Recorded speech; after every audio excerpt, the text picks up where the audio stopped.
ನಮ್ಮ ಕೈಲಿ ಏನಾಗುತ್ತೋ ಅದನ್ನ ಸಹಾಯ ಮಾಡಿ ಮತ್ತೆ ಸಹಾಯ ಎಲ್ಲಿಂದ ಏನ್ ತಗೊಂಡ್ಬರ್ಬೇಕಂತ ತಂದ್ಕೊಟ್ಟು ನಾವು ಅಲ್ಲಿಂದ ಹೋಗ್ತಿರ್ವಿ ವಿನಃ ನಾವು ಬರೀ ಕೈಯಲ್ಲಿ ಬಂದು ಬರೀ ಕೈಯಲ್ಲಿ ಹೋಗಲ್ಲ.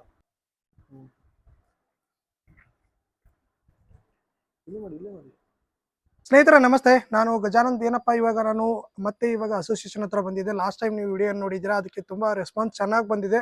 ಅಣ್ಣ ಹೇಳಿ ಎಲ್ಲಿದೆ, ನಾವು ಜಾಯಿನ್ ಆಗಬೇಕು ಅಂತ ಕೇಳ್ಕೊಂಡ್ರೆ ಇವಾಗ ಏನು ಮಾಡಬೇಕು ಅಂತ ಅನ್ಕೊಂಡಿದೀವಿ ಅಂದರೆ, ರೀಸೆಂಟಾಗಿ ಒಬ್ಬ ಡೆಲಿವರಿ ಬಾಯ್ಗೆ ಡೆಲಿವರಿ ಪಾರ್ಟ್ನರ್ ಅಂತ ಆಕ್ಸಿಡೆಂಟ್ ಆಗಿದೆ. ಅವ್ರಿಗೆ ಹೆಲ್ಪ್ ಮಾಡೋಕ್ಕೋಸ್ಕರನೇ ಇವಾಗ ನಾವು ಅಸೋಸಿಯೇಷನ್ ಕಡೆಯಿಂದ ಹೋಗ್ತಾ ಇದ್ದೀವಿ. ಬನ್ನಿ ಹೋಗೋಣ, ಅಲ್ಲಿ ಅವ್ರನ್ನ ಮಾತಾಡ್ಸೋಣ, ಏನೆಲ್ಲ ಪ್ರಾಬ್ಲಮ್ ಆಯಿತು ಅಂತ ಹೇಳ್ಬಿಟ್ಟು ಅವ್ರನ್ನ ಕೇಳ್ಬಿಟ್ಟು ಅವ್ರಿಗೆ ಚೆಕ್ ಇಶ್ಯೂ ಮಾಡಿಬಿಟ್ಟು ಬರೋಣ. ಬನ್ನಿ.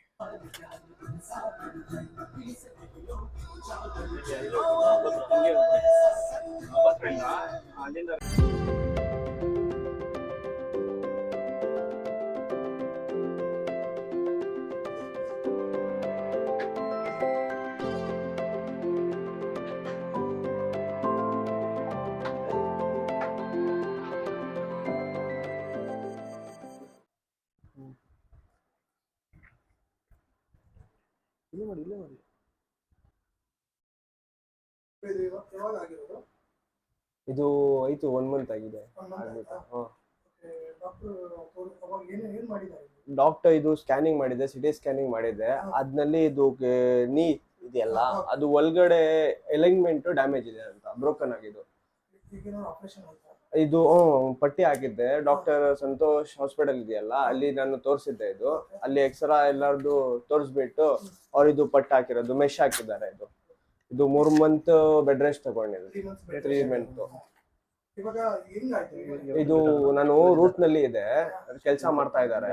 ನಾನು ಈ ತರ ಈ ಸೈಡ್ ಹೋಗ್ತಾ ಇದೆಯಲ್ಲ, ಇದು ರೋಡ್, ಈ ರೋಡ್ ನಲ್ಲಿ ಬಂದ್ಬಿಟ್ಟು ಅವ್ರು ಮಾಡಿದ್ದೆ ಆಕ್ಸಿಡೆಂಟ್. ನನ್ಗೆ ಒಡ್ಬಿಟ್ಟು ಹೋಗಿದ್ದೆ ಅವರು.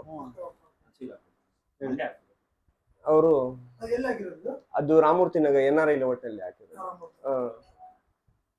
ನಮಸ್ಕಾರ.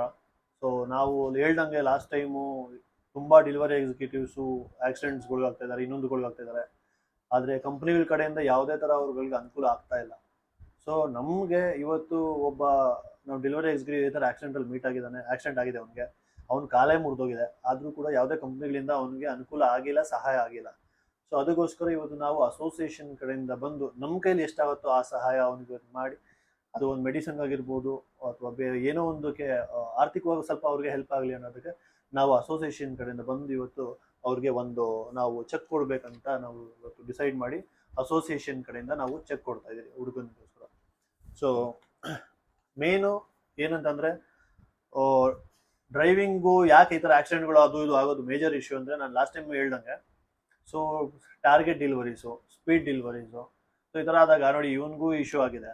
ಮುಂದೆ ಇರೋರ್ಗೂ ಏನಂದರೆ, ಅವ್ನು ಹೊಡೆದೋಗಿದ್ರು, ಇವ್ನು ಅರ್ಜೆಂಟಲ್ಲಿ ಹೋಗ್ತಾ ಇರೋದು, ಅವ್ನು ಹೊಡೆದ್ಬಿಟ್ಟು ಹೋಗಿದ್ದಾನೆ. ಸೊ ಇವ್ರು ಏನು ಮಾಡಿದ್ದಾರೆ, ಆ ಒಂದು ಸಿಚುವೇಶನಲ್ಲಿ ಇವನ್ಗೆ ಯಾರು ಏನು ಅಂತ ನೋಟ್ ಡೌನ್ ಮಾಡೋಕ್ಕಾಗಲಿಲ್ಲ.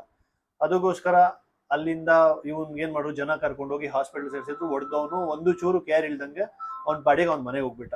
ಸೊ ಅವತ್ತು ಯಾರಾದರೂ ಇದ್ದು, ಇವಾಗ ನೋಡಿ ಅವ್ರಿಗೆ ಎಂಥ ಪರಿಸ್ಥಿತಿ ಅಂತಂದರೆ, ಅವತ್ತು ಅವ್ರು ಯಾರಾದರೂ ಫ್ಯಾಮಿಲಿಯವರು ಸ್ವಲ್ಪ ರೆಸ್ಪಾನ್ಸಿಬಿಲಿಟಿ ತೊಗೊಂಡು ಕಂಪ್ಲೇಂಟ್ ಕೊಟ್ಟು ಏನಾದರೂ ಎನ್ಕ್ವೈರಿ ಏನಾದರೂ ಮಾಡಿಸಿದ್ರೆ, ಅಟ್ಲೀಸ್ಟ್ ನಮ್ಮ ಟ್ರಾಫಿಕ್ ಪೊಲೀಸ್ ಸೂಪರ್ ಆಗಿದ್ದಾರೆ.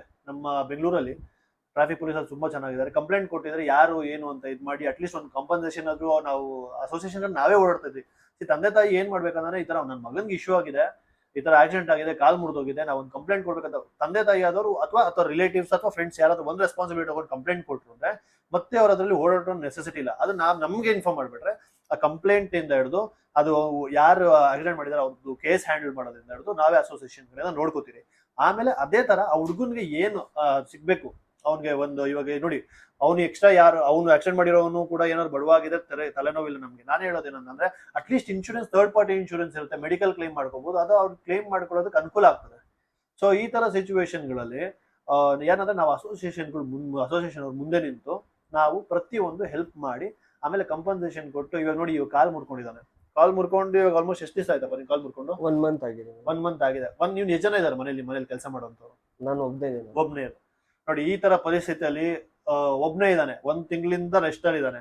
ಇವಾಗ ಮನೆ ಬಾಡಿಗೆ ಕಟ್ಟಬೇಕು, ಕಮಿಟ್ಮೆಂಟ್ಸ್ಗಳು ಆಲ್ರೆಡಿ ಮಾಡ್ಕೊಂಡ್ಬಿಟ್ಟಿರ್ತಾರೆ, ಅದ್ರದ್ದು ಕಟ್ಟಬೇಕು, ಮತ್ತೆ ಮನೆ ರೇಷನ್, ತಂದೆ ತಾಯಿ ಇವಾಗ ಏಜ್ ಆದವ್ರು ಇದ್ರೆ ಅವ್ರಿಗೆ ಮೆಡಿಸಿನ್ಸ್ ಯಾರು ನೋಡ್ತಾರೆ? ಇದೆಲ್ಲ ಆಕ್ಚುಲಿ ತುಂಬಾ ಇಶ್ಯೂ ಇದೆ. ಸೊ ಅಟ್ಲೀಸ್ಟ್ ಆ ಆಕ್ಸಿಡೆಂಟ್ ಮಾಡಿರೋ ಅವ್ನು ಯಾರಂತ ಗೊತ್ತಾಗಿದ್ರೆ ಅಟ್ಲೀಸ್ಟ್ ಅವ್ನ ಕಡೆಯಿಂದ ಒಂದ್ ಸ್ವಲ್ಪ ಅಮೌಂಟ್ ಹತ್ರ ಇಸ್ಕೊಂಡು ಅವ್ನು ಕಾಂಪನ್ಸೇಷನ್ ಅಂತ ಕೊಟ್ಟಿದ್ರೆ ಅಟ್ಲೀಸ್ಟ್ ಒಂದ್ ತಿಂಗಳು ಇನ್ನೊಂದು 15-20 ಡೇಸ್ ಅವ್ನು ರೆಡಿ ಆಗ್ಬೋದು. ರೆಡಿ ಆಗಿ ಇದು ಆಕ್ಚುಲಿ ಸ್ವಲ್ಪ ಕಂಪ್ಯಾರಿಟಿವ್ಲಿ ಅವ್ನ ಕಾಲೇ ತೆಗೆಯೋ ತರ ಸಿಚುವೇಶನ್ ಏನಲ್ಲ. ಓಕೆ ಆಗಿದೆ, ಬೋನ್ಸ್ ಎಲ್ಲ ಮುರಿದೋಗಿದೆ, ಸರಿ ಮಾಡ್ಬೇಕು, ಡಾಕ್ಟರ್ ಆಪರೇಷನ್ ಅಂತ ಹೇಳಿದ್ದಾರೆ, ಸರಿ ಮಾಡ್ಕೊಂಡು ಇನ್ನೊಂದು 15 ದಿವಸನ ಒಂದು ತಿಂಗಳು ರೆಡಿ ಆಗ್ತಾನೆ. ರೆಡಿ ಆಗ್ಬಿಟ್ಟು ವಾಪಸ್ ಅವ್ನ ಕೆಲಸ ಹೋಗ್ತಾನೆ. ಅಂತವರೆಗೂ ಸಿಚುವೇಶನ್ ಏನ್ ಹೇಳಿ? ಸೊ ಈ ಒಂದು ಕಾರಣಕ್ಕೋಸ್ಕರ ನಾವೇನ್ ಹೇಳ್ತಿರೋದು, ಅಸೋಸಿಯೇಷನ್ಗೆ ತುಂಬಾ ಸಪೋರ್ಟ್, ನಿಮ್ ಜನಗಳ ಸಪೋರ್ಟ್ ಬೇಕಾಗಿದೆ. ಈ ತರ ನಾವು ಒಂದಲ್ಲ ಎರಡಲ್ಲ ಇನ್ನೂ ಹಲವಾರು ಕೇಸಸ್ ಇದೆ ನೋಡಿ.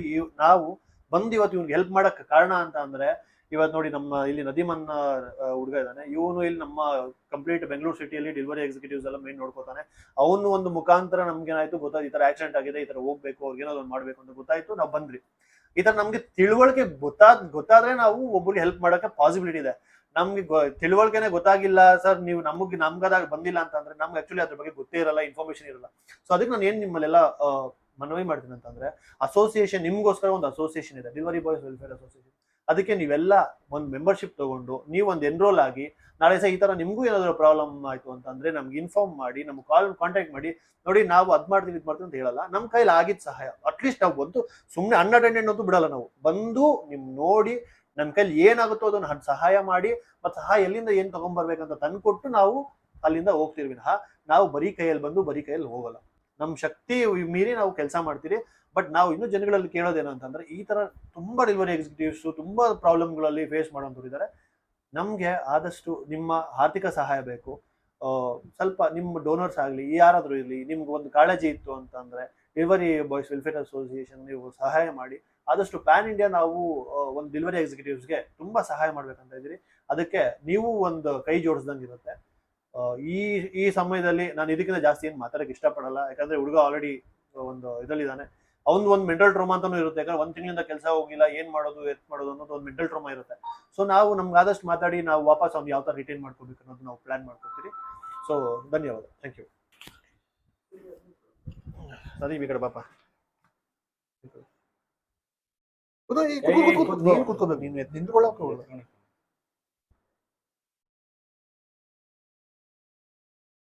ಸ್ನೇಹಿತರೆ, ನೀವೇನಾದ್ರು ನಮ್ಮ ಜೊತೆ ಕೈ ಜೋಡಿಸ್ಬೇಕು ಅಂದರೆ ಡಿಸಿಷನ್ಲಿ ಒಂದು ವಾಟ್ಸಪ್ ಗ್ರೂಪ್ನ ಲಿಂಕ್ ಗಳಿಸಿದ್ದೀನಿ, ಅದಕ್ಕೆ ನೀವು ಕೂಡ ಜಾಯಿನ್ ಆಗಿ. ಅದೇ ರೀತಿ ಏನಂದರೆ, ಇವಾಗ ಇಲ್ಲಿ ಕಾಣಿಸ್ತಾ ಇದೆಯಲ್ಲ, ಇವಾಗ ಈ ಏನು QR ಕೋಡ್ ಕಾಣಿಸ್ತಾ ಇದೆಯಲ್ಲ, ಇದನ್ನ ಸ್ಕ್ಯಾನ್ ಮಾಡಿದ್ರೆ ನೀವು ಗ್ರೂಪ್ಗೆ ಜಾಯಿನ್ ಆಗ್ತೀರಾ. ನಿಮ್ಮ ಪ್ರಾಬ್ಲಮ್ಗಳನ್ನ ಅಲ್ಲಿಯೂ ಕೂಡ ಶೇರ್ ಮಾಡ್ಕೋಬೋದು. ಅದೇ ರೀತಿ ನೀವು ಯಾವ ರೀತಿ ಮೆಂಬರ್ಶಿಪ್ ಆಗ್ಬೋದು, ಈ ವೆಲ್ಫೇರ್ ಅಸೋಸಿಯೇಷನ್ಗೆ ನೀವು ಯಾವ ರೀತಿ ಜಾಯಿನ್ ಆಗ್ಬೋದು ಅಂತ ಹೇಳ್ಬಿಟ್ಟು, ನೀವೇನಾದ್ರು ಮೆಂಬರ್ ಆಗಬೇಕು ಅಂದ್ಕೊಂಡಿದ್ರೆ ಮುಂದಿನ ವಿಡಿಯೋದಲ್ಲಿ ಅದ್ರ ಬಗ್ಗೆ ತಿಳಿಸ್ಕೊಡ್ತೀವಿ. ಯಾವ ರೀತಿ ಮೆಂಬರ್ ಆಗ್ಬೋದು, ಏನೇನೆಲ್ಲ ಬೇಕು, ಅದಕ್ಕೆ ಡಾಕ್ಯುಮೆಂಟ್ ಏನೇನು ಬೇಕಾಗುತ್ತೆ ಅಂತ ಹೇಳ್ಬಿಟ್ಟು ಸಂಪೂರ್ಣವಾದ ಮಾಹಿತಿ ಮುಂದಿನ ವಿಡಿಯೋದಲ್ಲಿ ಸಿಗುತ್ತೆ. ಇದೇ ರೀತಿ ನೋಡ್ತಾ ಇರಿ, ನಮ್ಗೆ ಸಪೋರ್ಟ್ ಮಾಡಿ, ನಮ್ಮ ಜೊತೆ ನೀವು ಕೂಡ ಕೈ ಜೋಡಿಸಿ ಅಂತ ತಿಳಿಸ್ತಾ ಈ ವಿಡಿಯೋನ ಇಲ್ಲಿಗೆ ಮುಗಿಸ್ತಾ ಇದ್ದೀನಿ. Thank you.